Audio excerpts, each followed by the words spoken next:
Hey, I'm Serenity and this is my channel and welcome to my kitchen. Today we are going to be making my mother's birthday cake. This thing is huge and it's not to feed a lot of people, but she has wanted a cake from a prescription drug commercial that she saw a couple times. I'm working off of one screenshot to recreate this and I think I did a pretty good job.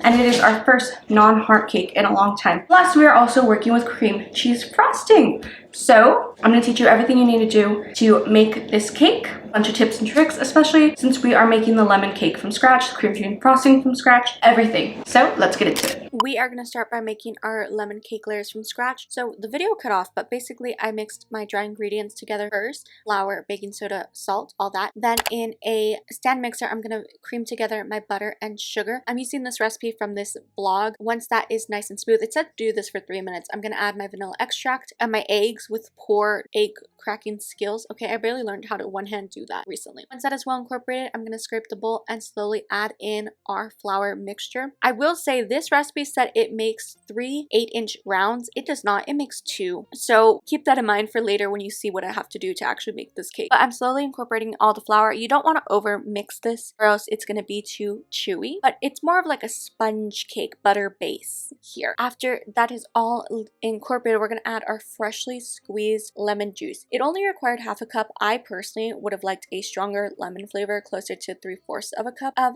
lemon, but that is what the recipe called for. It is really moist though. Also lemon zest from 1 whole lemon, about a tablespoon. And we're just scraping down the bowl as we go. And once the lemon juice and lemon zest is incorporated, our cake is ready to be placed into the pans. So I'm using a large cookie scoop, ice cream scoop, to do this evenly. And as you can see, I prepped 3 pans for this, lining the bottom and then using some baking spray so they don't stick to the pans. As I was doing this, I realized no, only 2 pans are going to be able to be needed. And I'm just smoothing these into the pans, baking them, and once they have mostly cooled, I'm going to saran wrap them in plastic cling wrap. If you don't know, I like to work with frozen cakes. It's easier and the crumbs stick into the cake better. You don't get a lot of crumbs in your frosting. So I'm just running a butter knife around the edges, flipping them over onto some cling wrap, and then using some 9-inch cake boards to keep these nice and sturdy because they still are a little warm and I don't want them to crack. And I placed this in the freezer overnight. The next day, it was time to start our cream cheese frosting. Believe me, the angle gets better. So I am doing a double batch of my cream cheese recipe, which is equal parts butter to cream cheese. We're going to start by creaming 8 sticks of butter here, unsalted as always, for about 10 minutes till it's light and fluffy. Then to the butter, we're going to add our cream cheese, and this makes a light cream cheese frosting by creaming the butter first, then adding the cream cheese. I did about 3 blocks of cream cheese here to make it even. Once that is well incorporated, I'm going to add some vanilla extract, a little bit of salt, and then a whole bag of powdered sugar. In total, you're going to add 2 bags. And you may know, I don't like to work with powdered sugar. It makes such a mess, but here is a hack for you. Wrap your stand mixer in cling wrap and then just create this little pocket on the side to add more of your powdered sugar. But that way, only the powdered sugar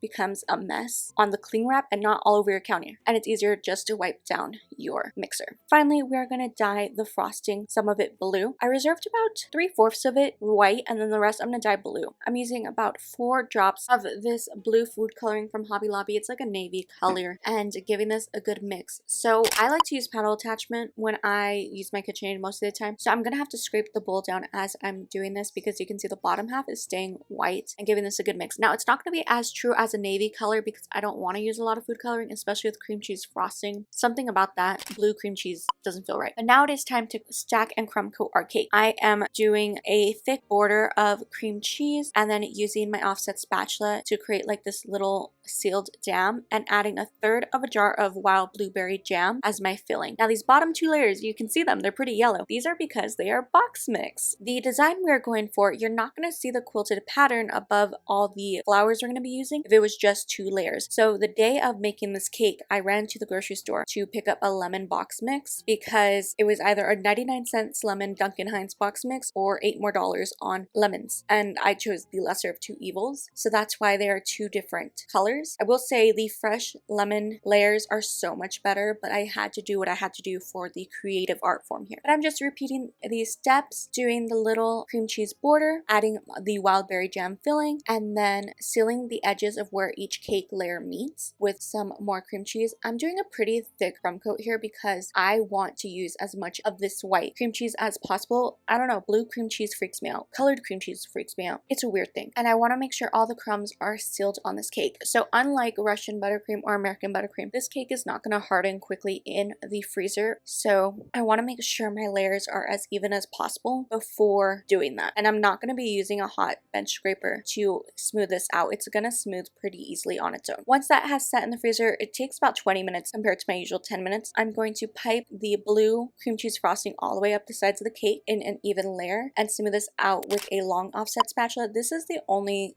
scraper I'm going to be using. There should not be any air bubbles because we whipped that butter for a long period of time. It's not going to be its smoothest texture, again, because I'm not going to be using a warm bench scraper to smooth it evenly, to a perfect point, but it's going to become pretty smooth. And I'm just really taking my time on this, making sure everything is even. With circle cakes, it's a lot easier compared to heart cakes to get that even layer. I set that in the freezer for about 25 minutes to harden, and it still wasn't hard all the way. And when I pulled it out, I am going to be placing toothpicks all the way around the rim of the cake. Don't worry, you're not going to see these holes later on, about an inch apart. This is going to be my guidelines for my bench scraper. There's a tool to make these pleats, and it's usually reserved for fondant. I didn't want to buy it. I was never going to use it again. So I'm just taking my bench scraper, and at an angle, I would say about 25 degrees. I was never good at geometry. I am pressing it firmly into this cake in one direction, and then I'm going to do it in the other direction all the way around. My tip for this is that after every 3 or so presses, clean your bench scraper onto a paper towel. That way you don't get this weird ridge that you see at some point, because the frosting is going to build up on your bench scraper and you want these as clean as possible. Once that is completely done, I'm going to place a little yellow pearl sprinkle where each of these diamonds meet. These pearls I ordered I thought were a lot bigger. They were absolutely tiny, and it wouldn't be till later on where I realized that I only needed to place these pearls in the center diamonds, not on the all the way at the top and all the way at the bottom, because you're not going to see those over the roses we're placing. But it is what it is. Use bigger sprinkles. Okay, this was my mistake. I thought these were bigger. These were a brand I had bought before and they came bigger. Finally, after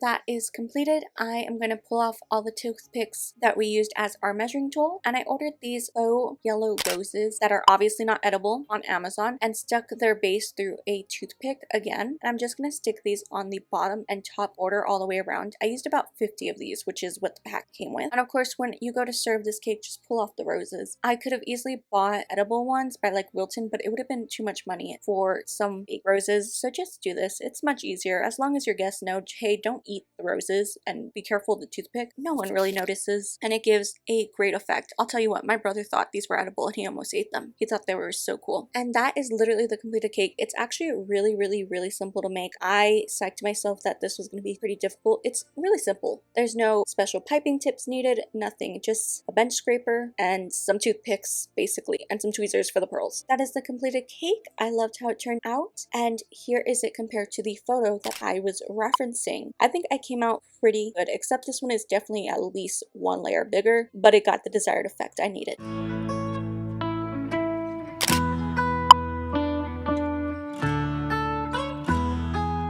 And here is our completed cake. I think she came out pretty good. The pearls I ordered weren't as big as I thought, but overall, I think for working off of one screenshot, it came out really well. There's nothing more I can do. I mean, I've learned errors. Working with cream cheese is a lot more difficult than working with my traditional Russian buttercream, so there's a learning curve. But overall, I'd give myself a 9 out of 10, especially working off of a cake from a literal commercial that you see for 2.5 seconds. So don't forget to like, comment, and subscribe if you haven't already. All my socials are linked down below if you want to follow me.